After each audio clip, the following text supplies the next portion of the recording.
1 year का Bible reading plan, 1 साल का Bible reading plan. Matthew 15th chapter 29 to 16th chapter 1 to 12। Exodus 3 chapter 4 chapter 5 chapter. मत्ती रचित सुसमाचार 15 अध्याय 29 वचन से लेकर 16 अध्याय का 1 वचन से 12 वचन तक, और निर्गमन की पुस्तक 3 अध्याय 4 अध्याय 5 अध्याय। इंग्लिश में हम किंग्स जेम्स वर्जन में से पढ़ेंगे, हिंदी में BSI बाइबल में से पढ़ेंगे।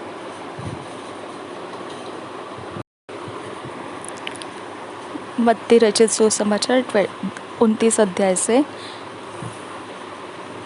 15 अध्याय का 29 वचन से, मैथ्यू 15th चैप्टर 29 वर्स से आगे पढ़ेंगे। And Jesus departed from thence and came nigh unto the sea of Galilee, and went up into a mountain and sat down there. And great multitudes came unto him, having with them those that were lame, blind, dumb, maimed, and many others, and cast them down at Jesus' feet, and he healed them, insomuch that the multitude wondered when they saw the dumb to speak, the maimed to be whole, the lame to walk, and the blind to see, and they glorified the God of Israel.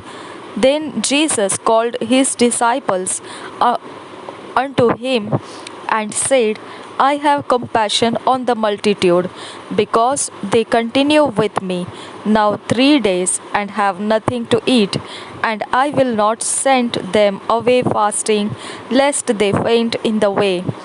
And his disciples say unto him, Whence should we have so much bread in the wilderness, as to fill so great a multitude? And Jesus saith unto them, How many loaves have ye? And they said, 7, and a few little fishes. And he commanded the multitude to sit down on the ground. And he took the 7 loaves and the fishes, and gave thanks, and brake them, and gave to his disciples, and the disciples to the multitude. And they did all eat, and were filled. And they took up of the broken meat that was left 7 baskets full. And they that did eat were 4,000 men, beside women and children. And he sent away the multitude, and took ship, and came into the coasts of Magdala. Chapter 16. The Pharisees require a sign. Leaven of the Pharisees and Sadducees, etc. First verse से पढ़ेंगे। The Pharisees also with the Sadducees came, and tempting desired him that he would shew them a sign from heaven. He answered and said unto them, When it is evening, ye say, It will be fair weather, for the sky is red. And in the morning it will be foul weather today, for the sky is red and lowering. O ye hypocrites, ye can discern the face of the sky, but can ye not discern the signs of the times? A wicked and adulterous generation seeketh after a sign, and there shall no sign be given unto it, but the sign of the prophet Jonas. And he left them and departed. And when his disciples were come to the other side, they had forgotten to take bread. Then Jesus said unto them, Take heed and beware of the leaven of the Pharisees and of the Sadducees. And they reasoned among themselves, saying, It is because we have taken no bread. Which when Jesus perceived, he said unto them, O ye of little faith, why reason ye among yourselves, because ye have brought no bread? Do ye yet not understand, neither remember the 5 loaves of the 5,000, and how many baskets ye took up? Neither the 7 loaves of the 4,000, and how many baskets ye took up?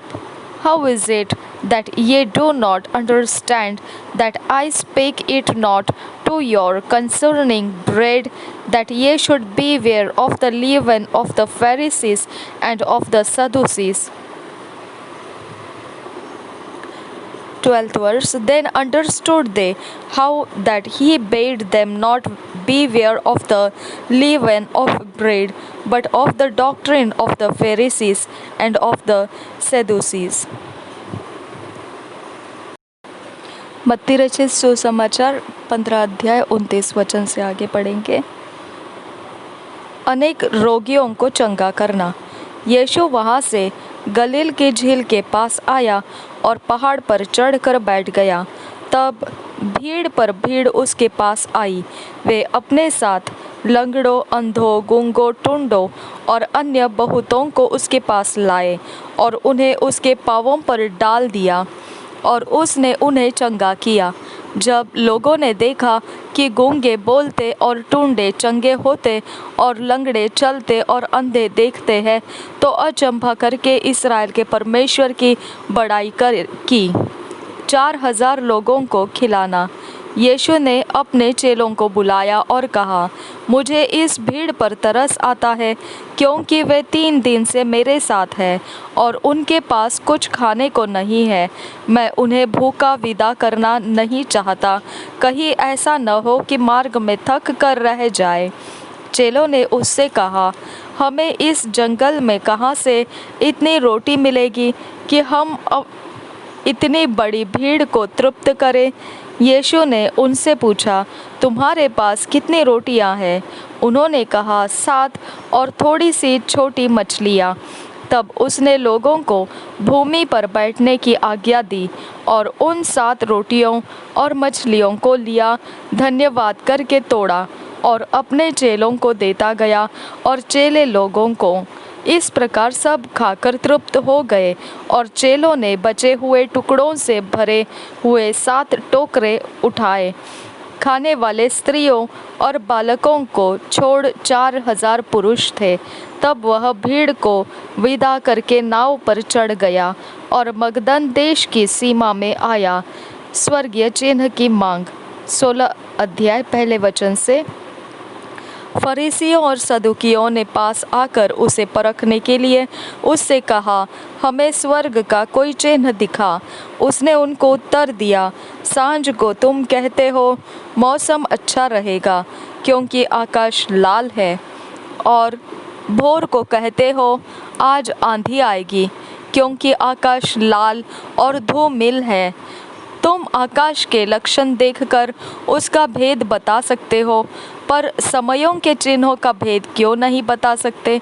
इस युग के बुरे और व्यभिचारी लोग चिन्ह ढूंढते हैं, पर योना के चिन्ह को छोड़ उन्हें और कोई चिन्ह न दिया जाएगा। और वह उन्हें छोड़कर चला गया। चेले झील के उस पार पहुँचे, पर वे रोटी लेना भूल गए थे।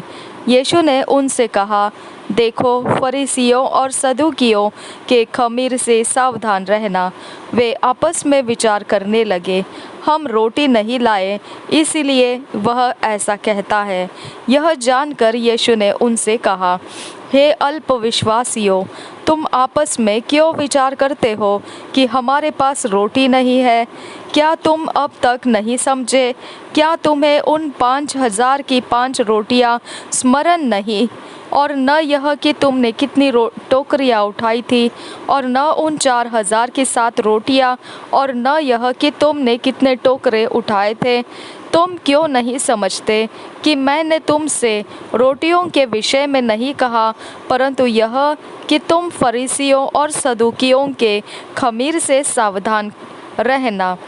तब उनकी समझ में आया कि उसने रोटी के खमीर से नहीं, पर फरीसियों और सदुकियों की शिक्षा से सावधान रहने को कहा था। Exodus chapter 3। Moses keepeth Jethro's flock. God appeareth unto him in a burning.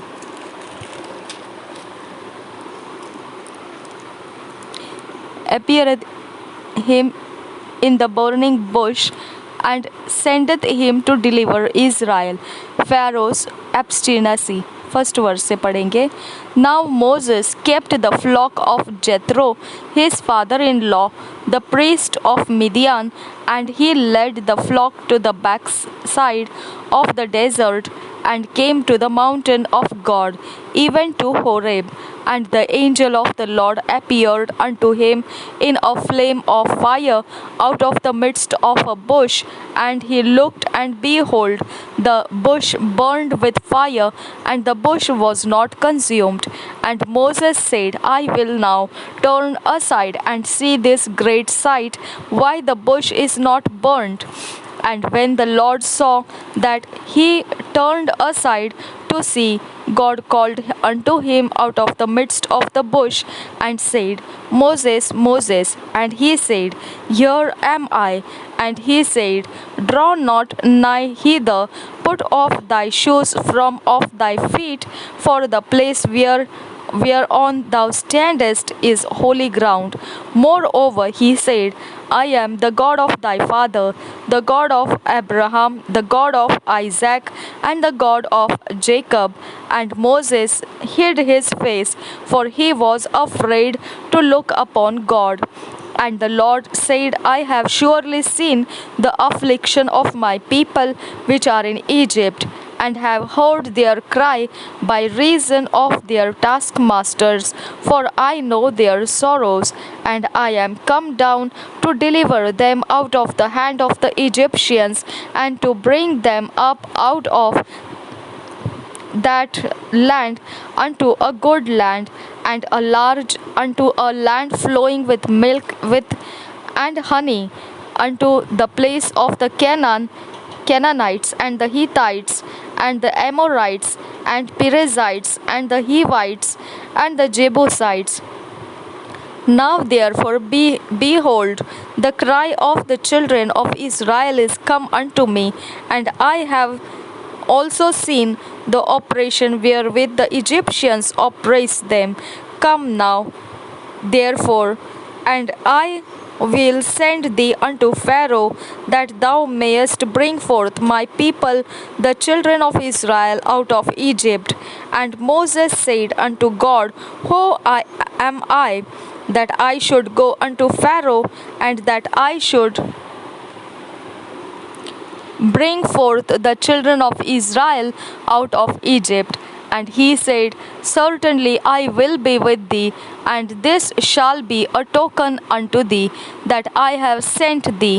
When thou hast brought forth the people out of Egypt, ye shall serve God upon the mountain, this mountain.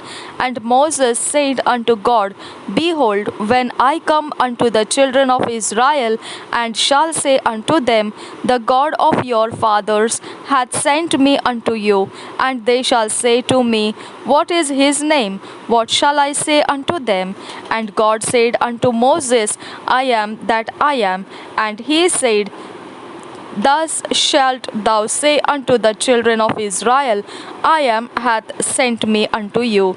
And God said moreover unto Moses, Thus shalt thou say unto the children of Israel, The Lord God of your fathers, the God of Abraham, the God of Isaac, and the God of Jacob hath sent me unto you. This is my name forever, and this is my memorial unto all generations. Go and gather the elders of Israel together, and say unto them, The Lord God of your fathers, the God of Abraham, of Isaac, and of Jacob appeared unto me, saying, I have surely visited you, and seen that which is done to you in Egypt. And I have said, I will bring you up out of the affliction of Egypt, unto the land of the Canaanites, and the Hittites, and the Amorites, and the Perizzites, and the Hivites, and the Jebusites, unto a land flowing with milk and honey, and they shall hearken to thy voice, and thou shalt come, thou and the elders of Israel, unto the king of Egypt, and ye shall say unto him, The Lord God of the Hebrews hath met with us, and now let us go, we beseech thee, 3 days' journey into the wilderness, that we may sacrifice to the Lord our God. And I am sure that the king of Egypt will not let you go, no, not by mighty hand, not by a mighty hand. And I will stretch out my hand and smite Egypt with all my wonders, which I will do in the midst thereof, and after that he will let you go. And I will give this people favor in the sight of the Egyptians, and it shall come to pass that when ye go, ye shall not go empty, but every woman shall borrow of her neighbor and of her that sojourneth in her house jewels of silver and jewels of gold and raiment, and ye shall put them upon your sons and upon your daughters, and ye shall spoil the Egyptians. Chapter 4. Moses' rod is turned into a serpent. His hand is leprous. He departs from Jethro, God's message to Pharaoh. Aaron is sent to meet Moses. First verse. And Moses answered and said, But behold, they will not believe me, nor hearken unto my voice, for they will say, The Lord hath not appeared unto thee. And the Lord said unto him, What is that in thine hand? And he said, A rod. And he said, Cast it on the ground. And he cast it on the ground, and it became a serpent, and Moses fled from before it. And the Lord said unto Moses, Put forth thine hand, and take it by the tail. And he put forth his hand, and caught it. And it became a rod in his hand, that they may believe that the Lord God of their fathers, the God of Abraham, the God of Isaac, and the God of Jacob, hath appeared unto thee. And the Lord said furthermore unto him, Put now thine hand into thy bosom. And he put his hand into his bosom. And when he took it out, behold, his hand was leprous as snow. And he said, Put thine hand into thy bosom again.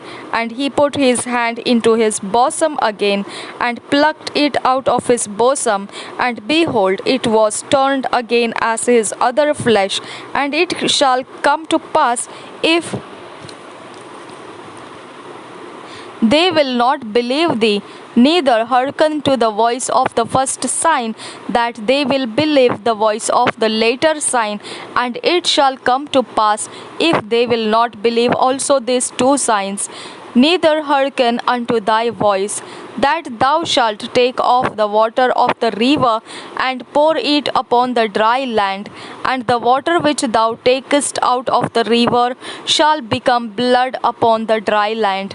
And Moses said unto the Lord, O my Lord, I am not eloquent, neither heretofore, nor since thou hast spoken unto thy servant, but I am slow of speech and of a slow tongue. And the Lord said unto him, Who hath made man's mouth, or who maketh the dumb, or deaf, or the seeing, or the blind? Have not I the Lord? Now therefore go, and I will be with thy mouth, and teach thee what thou shalt say. And he said, O my Lord, send, I pray thee, by the hand of him whom thou wilt send. And the anger of the Lord was kindled against Moses, and he said, Is not Aaron the Levite thy brother? I know that he can speak well, and also, behold, he cometh forth to meet thee. And when he seeth thee, he will be glad in his heart. and thou shalt speak unto him, and put words in his mouth, and I will be with thy mouth, and with his mouth, and will teach you what ye shall do, and what he shall be thy spokesman unto the people. And he shall be thy spokesman unto the people, and he shall be, even he shall be to thee instead of a mouth, and thou shalt be to him instead of God. And thou shalt take this rod in thine hand, wherewith thou shalt do signs. And Moses went and returned to Jethro his father in law, and said unto him, Let me go, I pray thee, and return unto my brethren which are in Egypt, and see whether they be yet alive. And Jethro said to Moses, Go in peace. And the Lord said unto Moses in Midian, Go, return into Egypt, for all the men are dead which sought thy life. And Moses took his wife and his sons, and set them upon an ass, and he returned to the land of Egypt. And Moses took the rod of God in his hand. And the Lord said unto Moses, When thou goest to return into Egypt, see that thou do all those wonders before Pharaoh, which I have put in thine hand. But I will harden his heart, that he shall not let the people go. And thou shalt say unto Pharaoh, Thus saith the Lord, Israel is my son, even my firstborn. And I say unto thee, Let my son go, that he may serve me. And if thou refuse to let him go, behold, I will slay thy son, even thy firstborn. And it came to pass by the way in the inn, that the Lord met him, and sought to kill him. Then Zipporah took a sharp stone, and cut off the foreskin of her son, and cast it at his feet, and said, Surely a bloody husband art thou to me. So he let him go. Then she said, A bloody husband thou art because of the circumcision. And the Lord said to Aaron, Go into the wilderness to meet Moses. And he went and met him in the mount of God, and kissed him. And Moses told Aaron all the words of the Lord who had sent him, and all the signs which he had commanded him. And Moses and Aaron went and gathered together all the elders of the children of Israel. And Aaron spake all the words which the Lord had spoken unto Moses, and did the signs in the sight of the people. And the people believed, and when they heard that the Lord had visited the children of Israel, and that he had looked upon their affliction, then they bowed their heads and worshipped. Chapter 5. Pharaoh chideth Moses and Aaron. He increaseth the Israelites' task. The people have no straw. First verse से पढ़ेंगे.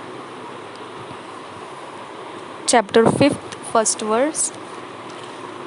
And afterward Moses and Aaron went in and told Pharaoh, Thus saith the Lord God of Israel, Let my people go, that they may hold a feast unto me in the wilderness. And Pharaoh said, Who is the Lord, that I should obey his voice to let Israel go?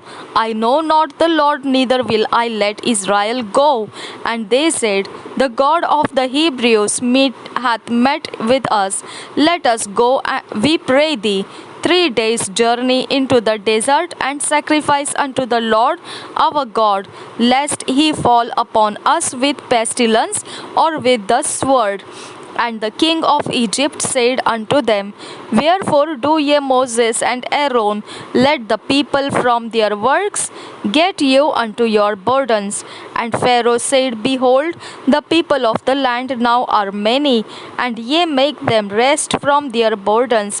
And Pharaoh commanded the same day the taskmasters of the people and their officers, saying, Ye shall no more give the people straw to make brick as heretofore. Let them go and gather straw for themselves, and the tail of the bricks which they did make heretofore ye shall lay upon them, ye shall not diminish out thereof, for they be idle. Therefore they cry, saying, Let us go and sacrifice to our God.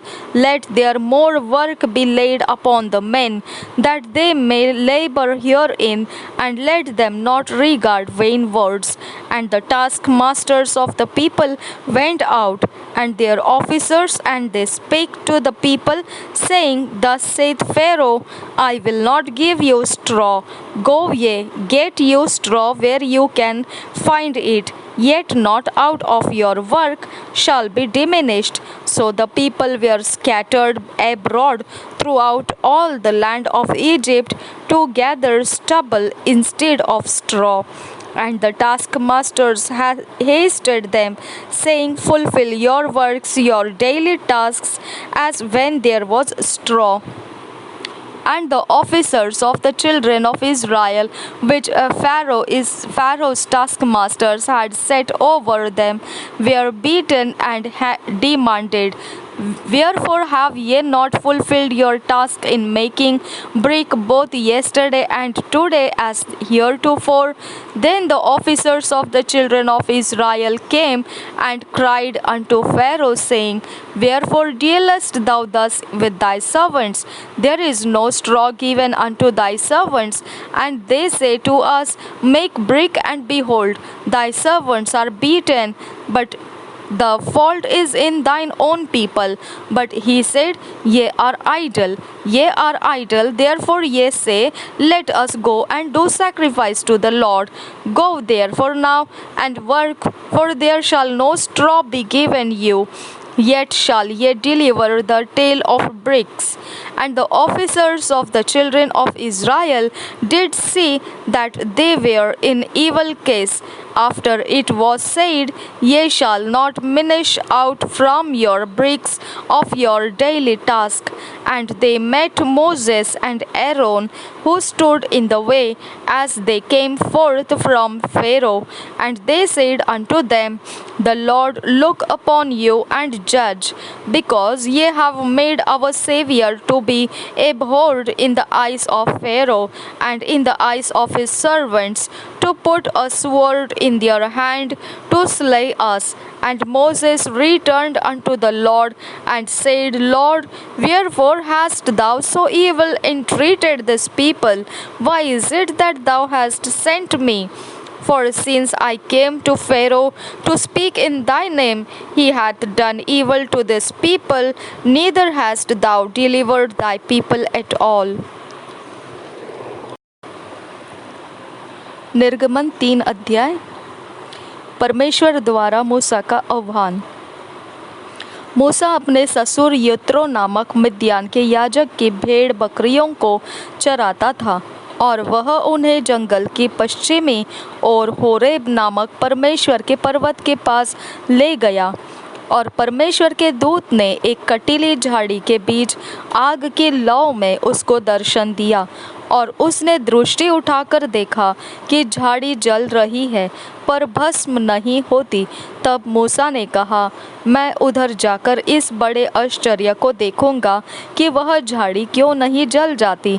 जब यहोवा ने देखा कि मूसा देखने को मुड़ा चला आता है, तब परमेश्वर ने झाड़ी के बीच से उसको पुकारा, हे मूसा, हे मूसा।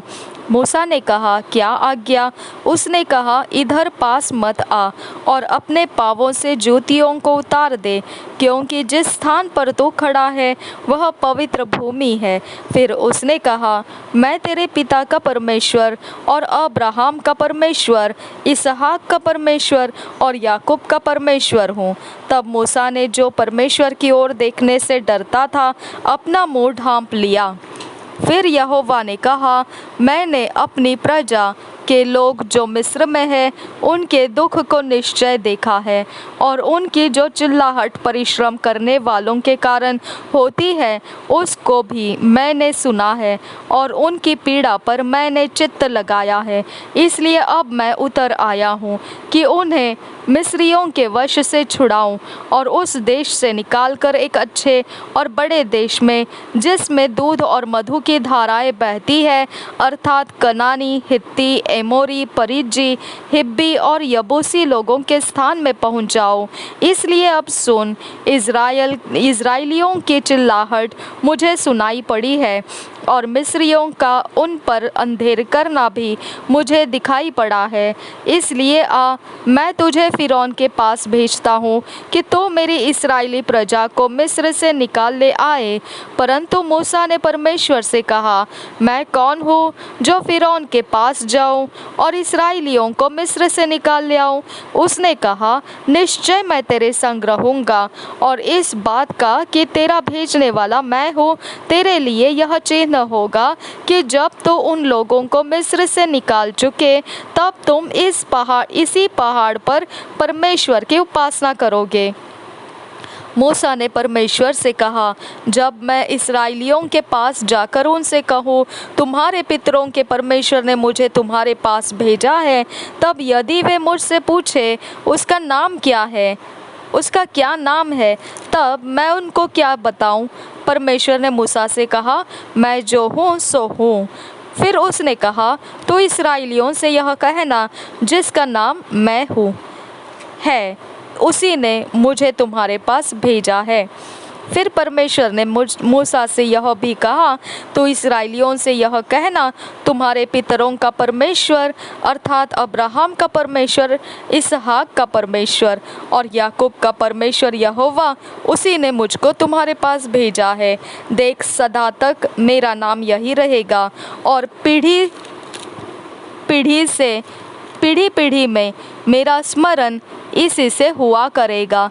इसलिए अब जाकर इस्राएली पुरनियों को इकट्ठा कर और उनसे कहे, तुम्हारे पितर अब्राहम, इसहाक और याकूब के परमेश्वर यहोवा ने मुझे दर्शन देकर यह कहा है कि मैंने तुम पर और तुम से जो बर्ताव मिस्र में किया जाता है उस पर भी चित्त लगाया है, और मैंने ठान लिया है कि तुमको मिस्र के दुखों में से निकालकर कनानी, हित्ती, एमोरी, परिज्जी, हिब्बी और यबूसी लोगों के देश में ले चलूँगा, जो ऐसा देश है कि जिसमें दूध और मधु की धाराएं बहती हैं।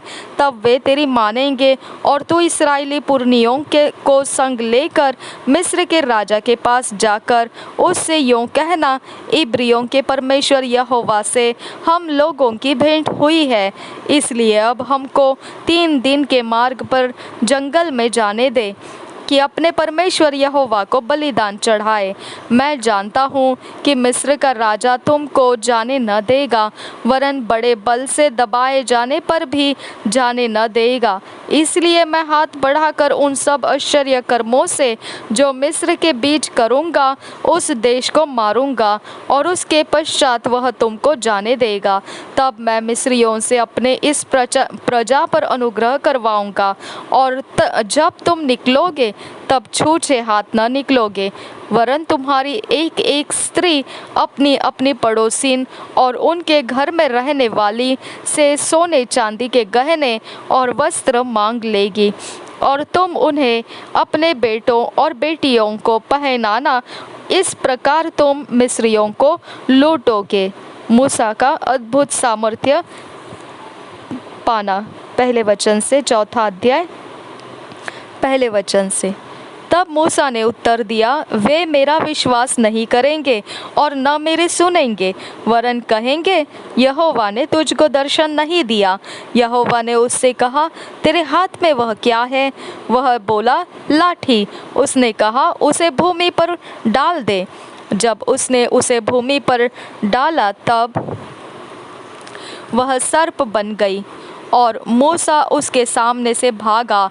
तब यहोवा ने मूसा से कहा, हाथ बढ़ाकर उसकी पूंछ पकड़ ले, ताकि वे लोग विश्वास करें कि तुम्हारे पितरों के परमेश्वर अर्थात अब्राहम के परमेश्वर, इसहाक के परमेश्वर और याकूब के परमेश्वर यहोवा ने तुझको दर्शन दिया है। जब उसने हाथ बढ़ाकर उसको पकड़ा तब वह उसके हाथ में फिर लाठी बन गई। फिर यहोवा ने उससे यह भी कहा, अपना हाथ छाती पर रखकर ढांप। अतः उसने अपना हाथ छाती पर रखकर ढांप लिया। फिर जब उसे निकाला तब क्या देखा कि उसका हाथ कोढ़ के कारण हिम के समान श्वेत हो गया है।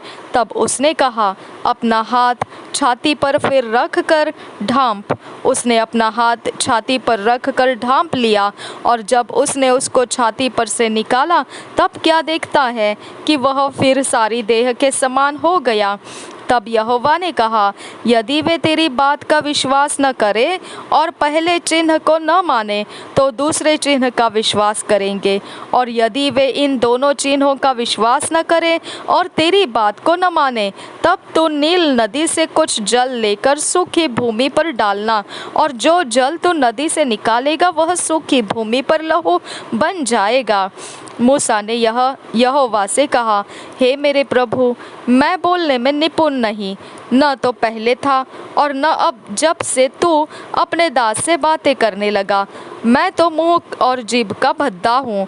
यहोवा ने उससे कहा, मनुष्य का मुंह किसने बनाया है, और मनुष्य को गूंगा या बहरा या देखने वाला या अंधा मुझ यहोवा को छोड़ कौन बनाता है।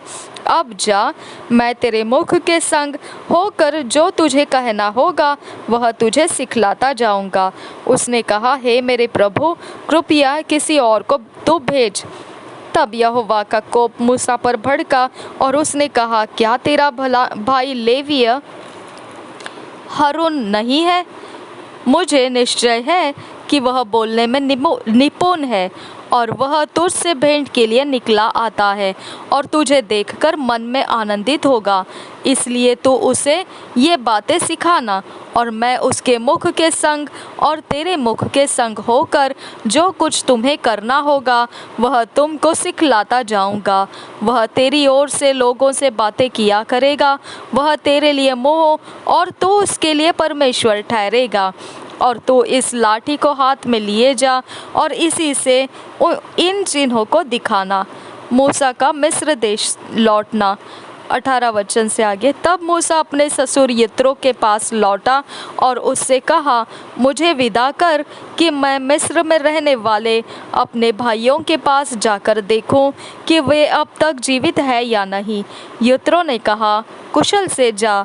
और यहोवा ने मिद्यान देश में मूसा से कहा, मिस्र को लौट जा, क्योंकि जो मनुष्य तेरे प्राण के प्यासे थे वे सब मर गए हैं। तब मूसा अपने पत्नी और बेटों को गदहे पर चढ़ाकर मिस्र देश की ओर परमेश्वर की उस लाठी को हाथ में लिए हुए लौटा। तब यहोवा ने मूसा से कहा, जब तू मिस्र में पहुँचे तब ध्यान रहे कि जो चमत्कार मैंने तेरे वश में किए हैं उन सबों को फिरौन को दिखलाना, परंतु मैं उसके मन को हठीला करूँगा और वह मेरी प्रजा को जाने न देगा। और तू फिरौन से कहना, यहोवा यूँ कहता है कि इस्राएल मेरा पुत्र वरन मेरा जेठा है, और मैं तुझसे कह चुका हूँ कि मेरे पुत्र को जाने दे कि वह मेरी सेवा करे, और तूने अब तक जैसे उसे जाने नहीं दिया। इस कारण मैं अब तेरे पुत्र वरन तेरे जेठे को घात करूँगा। तब ऐसा हुआ कि मार्ग पर सराय में यहोवा ने मूसा से भेंट करके उसे मार डालना चाहा। तब सिप्पोरा ने एक तेज चकमक पत्थर लेकर अपने बेटे की खलड़ी को काट डाला और मूसा के पांवों पर यह कहकर फेंक दिया, निश्चय तो मेरे लिए लहू बहाने वाला मेरा पति है। तब यहोवा ने उसको छोड़ दिया। उस समय खतने के कारण वह बोली, तू लहू बहाने वाला पति है। तब यहोवा ने हारून से कहा, मूसा से भेंट करने को जंगल में जा। वह गया और परमेश्वर के पर्वत पर उससे मिला और उसको चूमा। तब मूसा ने हारून को यह बतलाया कि यहोवा ने क्या क्या बातें कहकर उसको भेजा है और कौन कौन से चिन्ह दिखलाने की आज्ञा उसे दी है। तब मूसा और हारून ने जाकर इस्राएलियों के सब पुरनियों को इकट्ठा किया और जितनी बातें यहोवा ने मूसा से कही थी वह सब हारून ने उन्हें सुनाई, और लोगों के सामने वे चिन्ह भी दिखलाए, और लोगों ने उनका विश्वास किया। और यह सुनकर कि यहोवा ने इस्राएलियों की सुधि ली और उनके दुखों पर दृष्टि की है, उन्होंने सिर झुकाकर दंडवत किया। फिरौन के सम्मुख मूसा और हारून। 5 अध्याय पहले वचन से। इसके पश्चात मूसा और हारून ने जाकर फिरौन से कहा, इस्राएल का परमेश्वर यहोवा यूँ कहता है, मेरी प्रजा के लोगों को जाने दे कि वे जंगल में मेरे लिए पर्व करें। फिरौन ने कहा, यहोवा कौन है कि मैं उसका वचन मानकर इस्राएलियों को जाने दूँ? मैं यहोवा को नहीं जानता और मैं इस्राएलियों को नहीं जाने दूँगा। उन्होंने कहा, इब्रियों के परमेश्वर ने हमसे भेंट की है, इसलिए हमें जंगल में 3 दिन के मार्ग पर जाने दे कि अपने परमेश्वर यहोवा के लिए बलिदान करें। ऐसा न हो कि वह हम में मरी फैलाए या तलवार चलवाए। मिस्र के राजा ने उनसे कहा, हे मूसा, हे हारून, तुम क्यों लोगों से काम छुड़वाना चाहते हो? तुम जाकर अपना अपना बोझ उठाओ। और फिरौन ने कहा, सुनो, इस देश में वे लोग बहुत हो गए हैं, फिर तुम उनको परिश्रम से विश्राम दिलाना चाहते हो। फिरौन ने उसी दिन उन परिश्रम करने वालों को जो उन लोगों के ऊपर थे और उनके सरदारों को यह आज्ञा दी, तुम जो अब तक ईंटें बनाने के लिए लोगों को पुआल दिया करते थे वह आगे को न देना। वे आप ही जाकर अपने लिए पुआल इकट्ठा करें। तो भी जितनी ईंटें अब तक उन्हें बनानी पड़ती थी उतनी ही आगे को भी उनसे बनवाना। ईंटों की गिनती कुछ भी न घटाना, क्योंकि वे आलसी हैं। इस कारण यह कहकर चिल्लाते हैं, हम जाकर अपने परमेश्वर के लिए बलिदान करें। उन मनुष्यों से और भी कठिन सेवा करवाई जाए कि वे उसमें परिश्रम करते रहे और झूठी बातों पर ध्यान न लगाए। तब लोगों के परिश्रम कराने वालों ने और सरदारों ने बाहर जाकर उनसे कहा, फिरौन इस प्रकार कहता है, मैं तुम्हें पुआल नहीं दूंगा। तुम ही जाकर जहाँ कहीं पुआल मिले वहाँ से उसको बटोर कर ले आओ, परंतु तुम्हारा काम कुछ भी नहीं घटाया जाएगा। इसलिए वे लोग सारे मिस्र देश में तितर बितर हुए कि पुआल के बदले खूंटी बटोरे। परिश्रम कराने वाले यह कह कहकर उनसे जल्दी करते रहे कि जिस प्रकार तुम पुआल पाकर किया करते थे उसी प्रकार अपना प्रतिदिन का काम अब भी पूरा करो। और इस्राएलियों में से जिन सरदारों को फिरौन के परिश्रम कराने वालों ने उनका अधिकारी ठहराया था उन्होंने मार खाई और उनसे पूछा गया, क्या कारण है कि तुमने अपनी ठहराई हुई ईंटों की गिनती के अनुसार पहले के समान कल और आज पूरी नहीं कराई? तब इस्राएलियों के सरदारों ने जाकर फिरौन की दोहाई यह कह कर दी, तू अपने दासों से ऐसा बर्ताव क्यों करता है? तेरे दासों को पुआल तो दिया ही नहीं जाता और वे हमसे कहते रहते हैं, ईंटें बनाओ, ईंटें बनाओ, और तेरे दासों ने भी मार खाई है, परंतु दोष तेरे ही लोगों का है। फिरौन ने कहा, तुम आलसी हो, आलसी, इसी कारण कहते हो कि हमें यहोवा के लिए बलिदान करने को जाने दे। अब जाकर अपना काम करो और पुआल तुमको नहीं दिया जाएगा, परंतु ईंटों की गिनती पूरी करनी पड़ेगी। जब इस्राएलियों के सरदारों ने यह बात सुनी कि उनकी ईंटों की गिनती न घटेगी और प्रतिदिन उतना ही काम पूरा करना पड़ेगा, तब वे जान गए कि उनके संकट के दिन आ गए हैं। जब वे फिरौन के सम्मुख से बाहर निकल आए तब मूसा और हारून जो उनसे भेंट करने के लिए खड़े थे उन्हें मिले, और उन्होंने मूसा और हारून से कहा, यहोवा तुम पर दृष्टि करके न्याय करे, क्योंकि तुमने हमको फिरौन और उसके कर्मचारियों के दृष्टि में घृणित ठहराकर हमें घात करने के लिए उनके हाथ में तलवार दे दी है।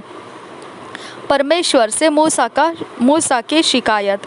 22 वचन से आगे, तब मूसा ने यहोवा के पास लौटकर कहा, हे प्रभु, तूने इस प्रजा के साथ ऐसी बुराई क्यों की और तूने मुझे यहाँ क्यों भेजा? जब से मैं तेरे नाम से फिरौन के पास बातें करने के लिए गया, तब से उसने इस प्रजा के साथ बुरा ही व्यवहार किया है और तूने अपनी प्रजा का कुछ भी छुटकारा नहीं किया। 2 years बाइबल रीडिंग प्लान। हम 2 साल का बाइबल रीडिंग प्लान जो है वो बाइबल स्टडी के लिए इस्तेमाल कर रहे हैं।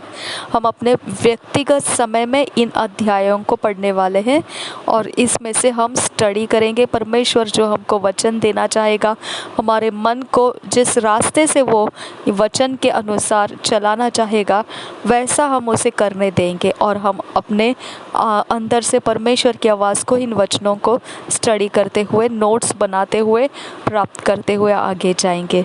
तो इसके लिए 2 साल का बाइबल रीडिंग का अध्याय वचन बताएंगे और हम सब ने मिलकर इसे हमारे व्यक्तिगत समय में अकेले में बैठकर इसे पढ़ना है और स्टडी करना है।